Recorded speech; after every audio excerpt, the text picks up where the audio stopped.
Política y fe, vista de otra manera. Damos inicio.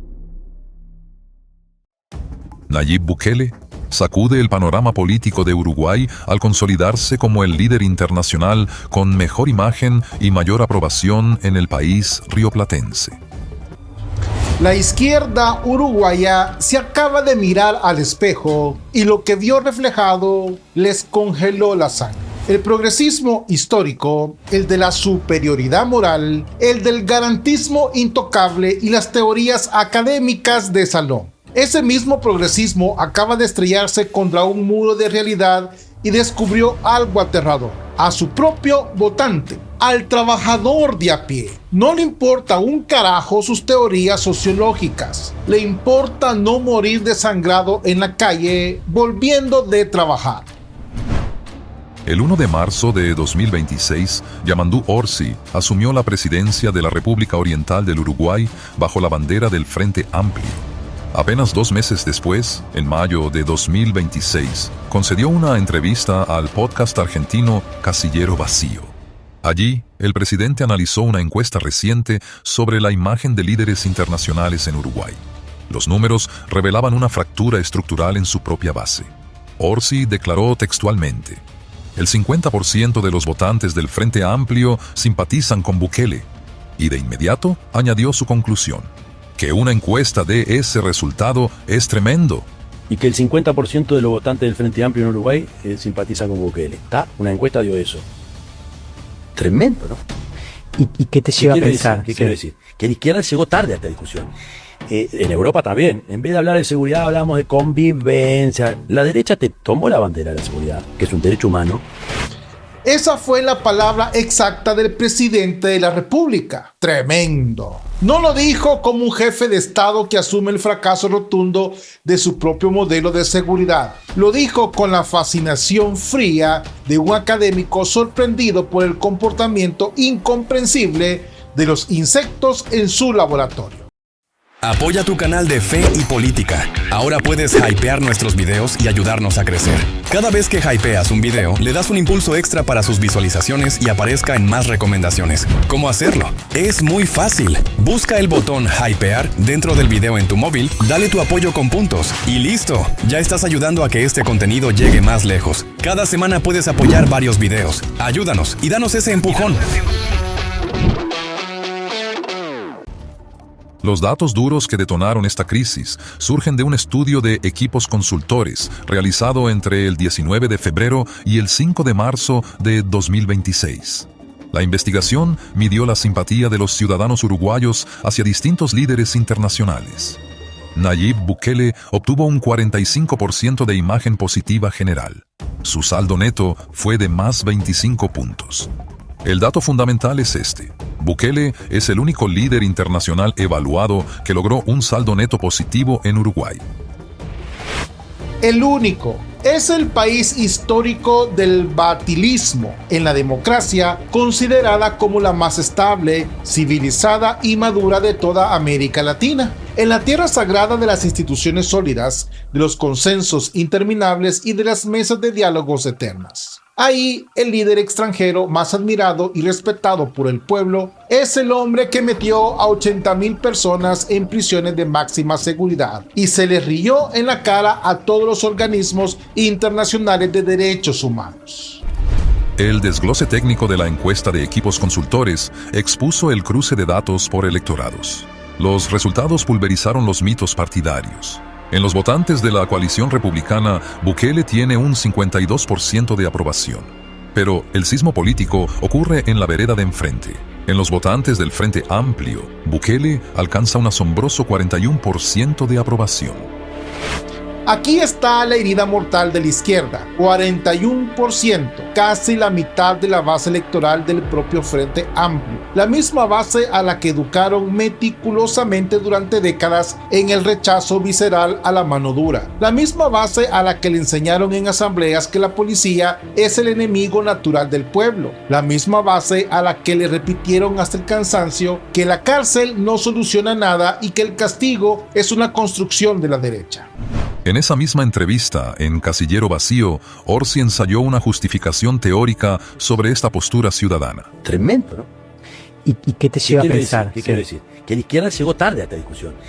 La izquierda llegó tarde a la discusión de seguridad y la derecha monopolizó eso. Se apropiaron del concepto de orden.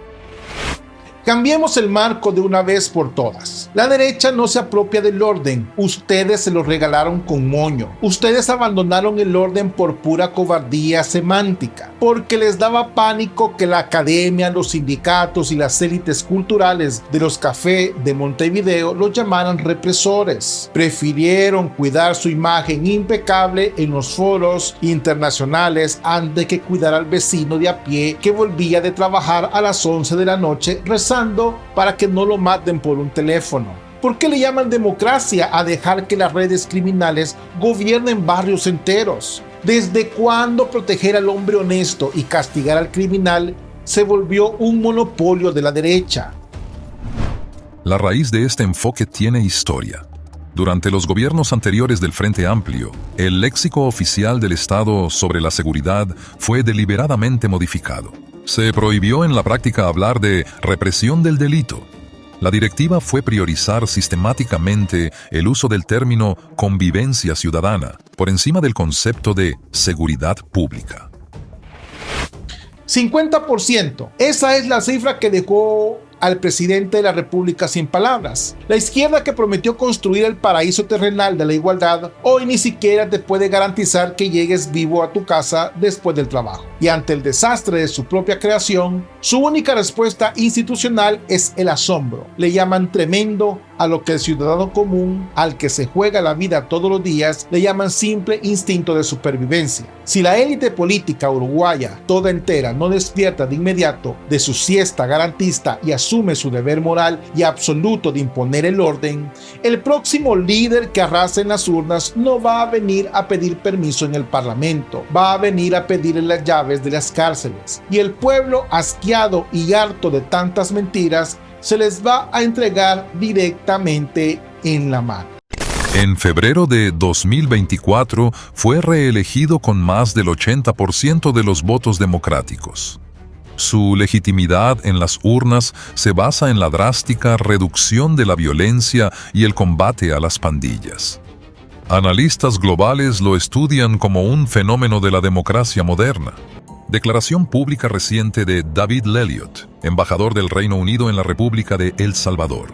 Cita textual sobre la figura de la reelección presidencial. Abre comillas. Bueno, mi país tiene, el primer ministro puede ser elegido ilimitados. Sí. Entonces, y funciona. Entonces, yo no tengo... Continúa la cita, registro exacto. Entonces, yo no tengo un problema, es decir, que en mi país eso pasa. Si le funciona, pues. Sí, entonces, si funciona en otros países, funciona en mi país. Cierra comillas. Te lo acaban de decir en la cara, sin gritos, sin fanatismos. Te lo dijeron con la frialdad diplomática de una de las potencias históricas más grandes del mundo. El sentido común no es ilegal. Y lo que funciona para las potencias del primer mundo también tiene que funcionar para un país que un día decidió, por cuenta propia, dejar de desangrarse en las calles. Este día, El Salvador ha roto todos los récords. Año 2024, catalogado internacionalmente por los analistas como el superciclo electoral. Más de 64 países acudieron a las urnas. Cerca de 4.000 millones de votantes registrados. Prácticamente la mitad de la población mundial movilizada en un solo año. En este escenario, la ciencia política y el derecho constitucional debaten el diseño de las instituciones ejecutivas. Específicamente, el foco analítico está en los límites de mandato de los jefes de Estado y de gobierno. Empecemos por el principio básico. ¿Para qué carajo sirve una elección? La oposición te quiere convencer y te lo repiten todos los días, de que votar es solo un trámite administrativo para cambiar de cara. Un jueguito de sillas musicales exclusivo para la casta política, donde la regla no escrita era hoy roba arena, mañana roba el frente. Y así nos vamos turnando pacíficamente el botín.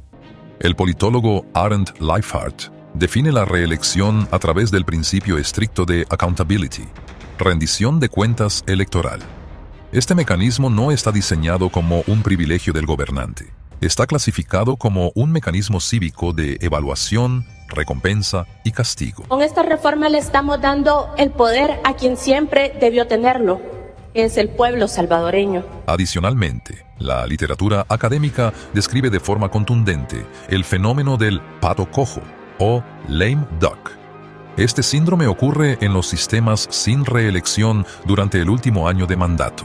El presidente pierde capital político, su capacidad de negociación se desploma, se desincentiva el buen gobierno y se fomenta la irresponsabilidad absoluta ante las demandas populares. Presta mucha atención a esto, porque aquí se cae a pedazos el teatro de los supuestos defensores de la Constitución. Si a un presidente tú le dices desde el día 1 que se tiene que ir a su casa en 5 años, haga lo que haga, sea bueno o sea malo, ¿qué incentivo real tiene para trabajar en el año 4? Ninguno. Cero. El tipo sabe que ya se va, sabe que tú como ciudadano no tienes la herramienta para premiarlo en las urnas aunque hayas hecho el mejor trabajo de la historia. Entonces, ¿qué hace el político tradicional salvadoreño bajo esas reglas? Exactamente lo que hicieron sin piedad durante 30 años. Saquean el Estado, acomodan a sus amigos en puestos clave, reparten los ministerios como rebanadas de pastel y preparan su retiro dorado. El analista y politólogo Giovanni Sartori sostiene una tesis empírica similar. Afirma que la reelección es el único método que premia el buen desempeño gubernamental de forma directa y lanza una advertencia sobre el daño colateral que genera la prohibición. ¿Nuevas ideas? Voto válido para nuevas ideas. ¡Nuevas ideas! Cita textual de Sartori. Castigar a un país negándole la continuidad de un excelente administrador es un daño colateral inaceptable.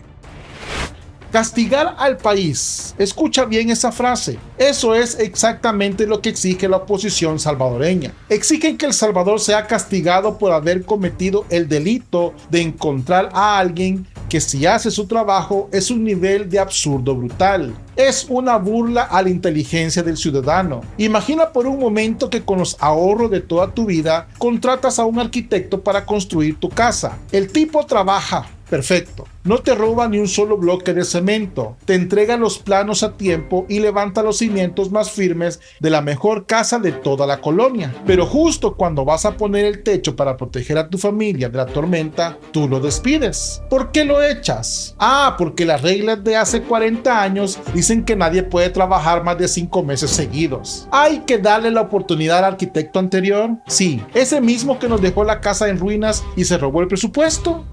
Cualquier latino trabajador con sentido común te miraría a los ojos y te diría que estás completamente loco. Pero cuando se trata del destino del país, los políticos tradicionales te exigen que cometas exactamente esa misma locura. Te exigen que despidas al hombre que arregló la seguridad, todo por el capricho ciego y un fetichismo escrito en un papel. Honduras. Familias y estudiantes viven entre dos países y una sola incertidumbre: perder el acceso al apoyo y la educación que reciben del sistema público salvadoreño. Una crisis silenciosa que pone en riesgo su futuro. ¿Qué tan frágil tiene que ser tu poder político para que tengas terror a una simple mochila? ¿Qué tan roto y qué tan miserable debe estar tu gobierno para que mandes al ejército a cerrarle el paso a una simple computadora? La soberanía no se defiende condenando a tus propios niños a la ignorancia perpetua. Se defiende dándoles un futuro real. Pero en Honduras, la burocracia de oficina pasa más de la dignidad de la gente. Prefieren tener una frontera muerta de hambre y aislada en el lodo que una frontera educada por el país vecino. Hoy vamos a hablar de la miseria política en su estado más puro, del pánico, que le tiene un gobierno ineficiente al éxito ajeno. Bueno, pues nos encontramos en el punto fronterizo en Morazán, donde ya realizamos el chequeo migratorio.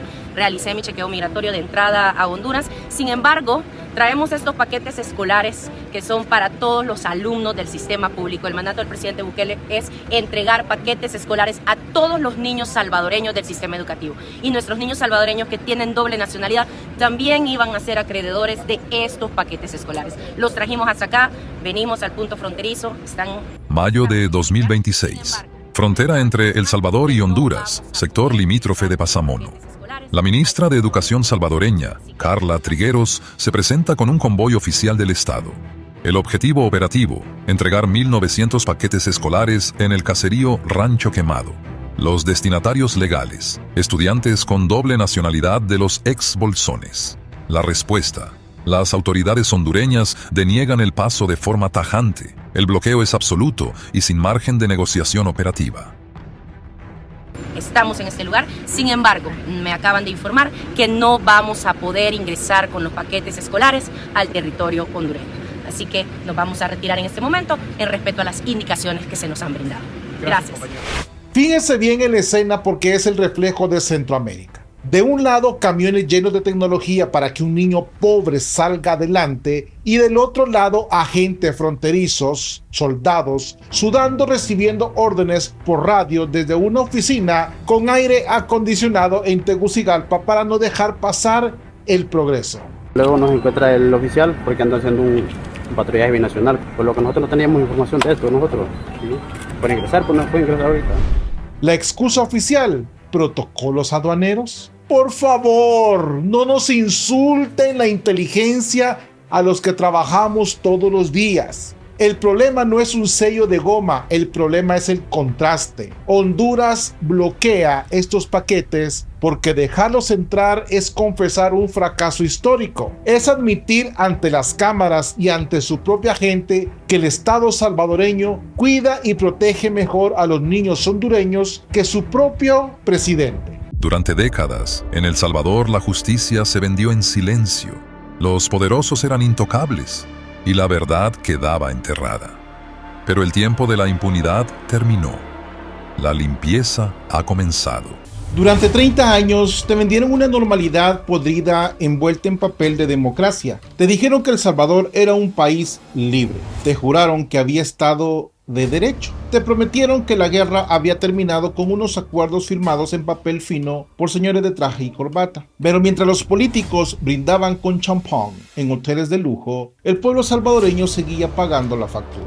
Control territorial histórico. Declaración del presidente Nayib Bukele. Inauguración de las nuevas instalaciones de la Fiscalía General de la República. Y nuestro país realmente tenía dos gobiernos. Tenía el gobierno formal, el oficial, el que era reconocido internacionalmente, y tenía el gobierno territorial, el que controlaba más o menos el 80% del territorio.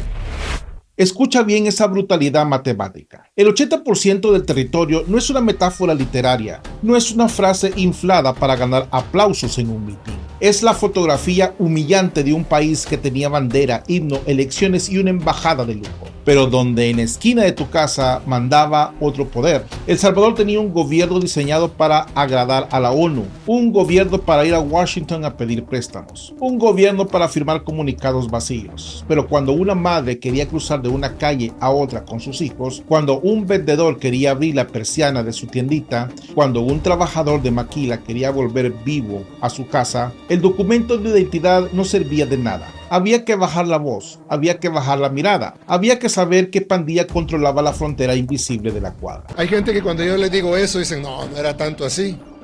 Yo les digo, no tenía que pedir el gobierno permiso para entrar a una comunidad. El gobierno, no una persona, no se diga una familia. El gobierno central, alcaldías, tenían que pedir permiso a las pandillas para entrar a una comunidad. Ahí demostraban quién estaba a cargo del territorio. Registro judicial. Existen condenas documentadas por la Fiscalía contra exfuncionarios y operadores políticos vinculados a los partidos tradicionales, Arena y FMLN. La evidencia probó negociaciones directas y entrega de maletines con dinero a cabecillas de pandillas para manipular elecciones presidenciales. Esa fue la vergüenza institucional más grande del continente. El propio Estado pidiendo permiso para ser Estado. Alcaldías, ministros, policías y comunidades enteras sometidas a una autoridad criminal de facto. No solo fue un control territorial, familia. Fue negocio, fue una alta política y fue la complicidad más asquerosa.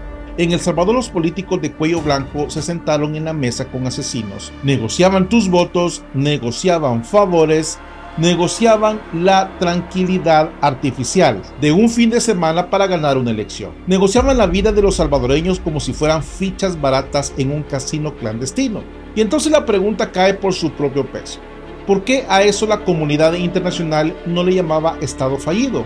Porque esa indignación europea no explotó cuando el salvadoreño de a pie pagaba extorsión solo por el derecho a seguir respirando. ¿Por qué la sangre no manchaba las alfombras de sus embajadas? Era la sangre del motorista del bus, del panadero y de la madre soltera, del joven que cometió el delito de nacer en la colonia equivocada. Era la sangre de millones de familias que recibían remesas desde Estados Unidos, no para construir futuro, sino para pagar la renta de terroristas de turno. Expediente: el sistema judicial paralelo. Mecanismo de operación criminal. Y no solo autorizaban ingresos, cobraban impuestos. Y ahí no había evasión fiscal.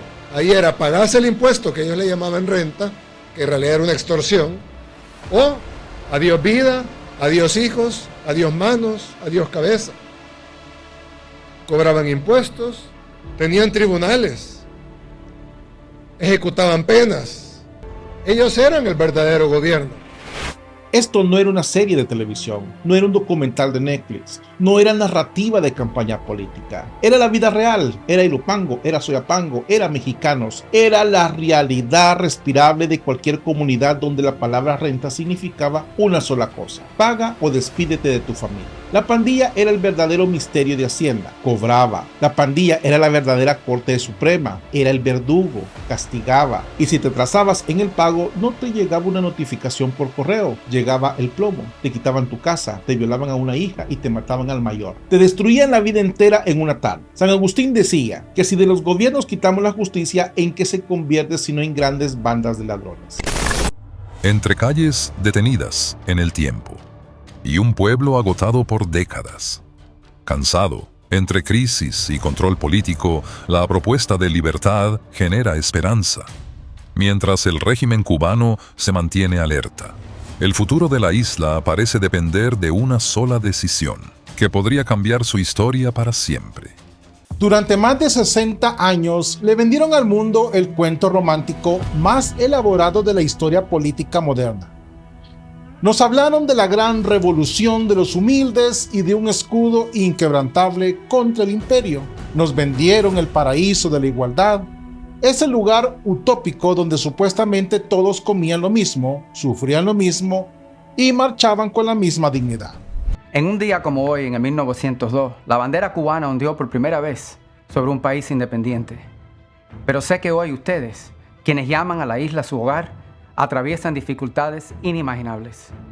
Vayamos a los datos estructurales y al origen de la crisis.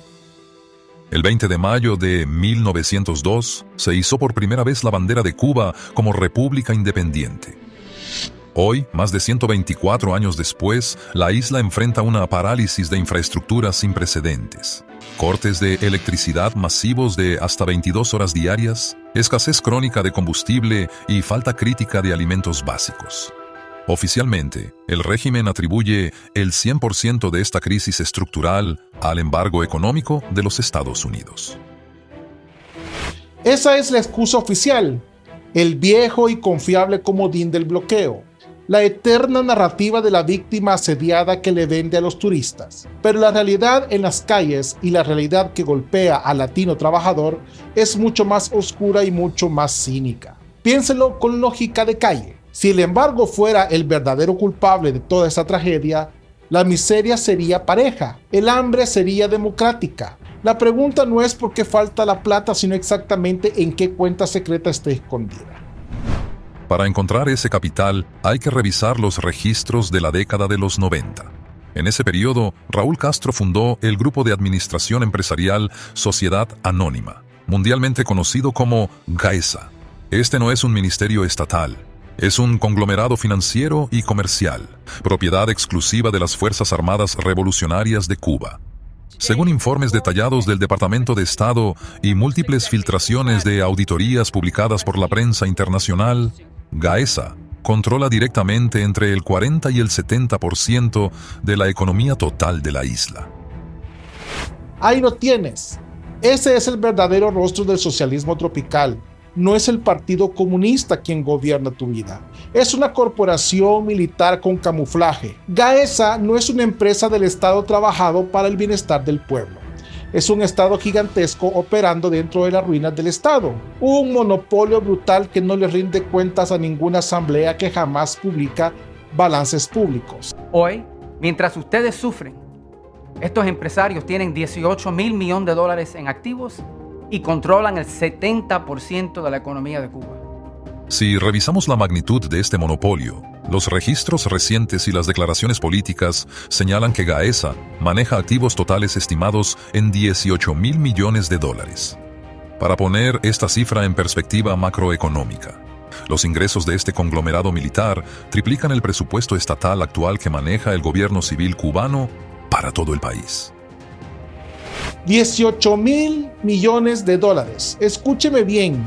Esa cifra porque es la medida exacta de la hipocresía. Mientras el ciudadano cubano de a pie tiene que sobrevivir el mes entero en salarios de miseria, y mientras los médicos hacen milagros en los hospitales sin jeringas ni anestesia, y mientras los edificios en el centro de La Habana literalmente colapsan sobre la cabeza de la gente, resulta que los revolucionarios tienen $18,000 millones guardados bajo llave y que le dicen al pueblo en la televisión nacional: resistencia creadora.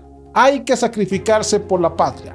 Hoy en Cuba, solo aquellos cercanos al élite de Gaesa o que forman parte de ella pueden tener negocios rentables. Pero el presidente Trump ofrece una nueva vía entre Estados Unidos y una nueva Cuba. Una nueva Cuba donde ustedes, los cubanos de a pie, no solo Gaesa, pueda ser dueño de una gasolinera o de una tienda de ropa o de un restaurante.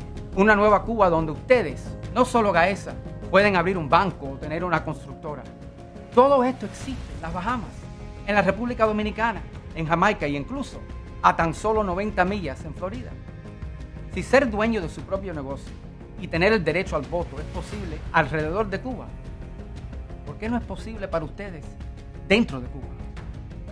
En Estados Unidos estamos listos para abrir un nuevo capítulo en la relación entre nuestra gente y nuestros países. Y actualmente, lo único que se interpone en el camino hacia un mejor futuro son quienes controlan su país. Finalmente, el documento de la oferta estadounidense condiciona esta apertura económica a un marco de libertades civiles. Exige la posibilidad real de que los ciudadanos cubanos puedan quejarse y criticar al sistema sin enfrentar penas de cárcel, y establece el derecho inalienable de la población a elegir y reemplazar a sus gobernantes mediante el uso del voto libre, secreto y democrático.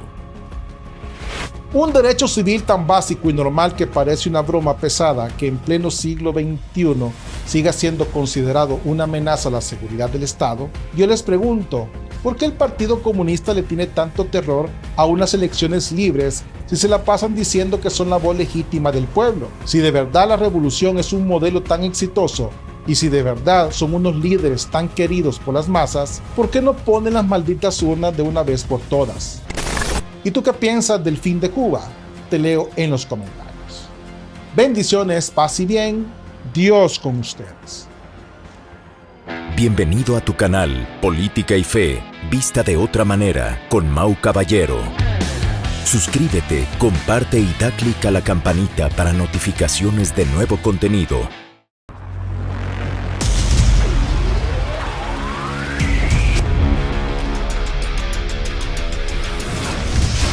Política y Fe, vista de otra manera.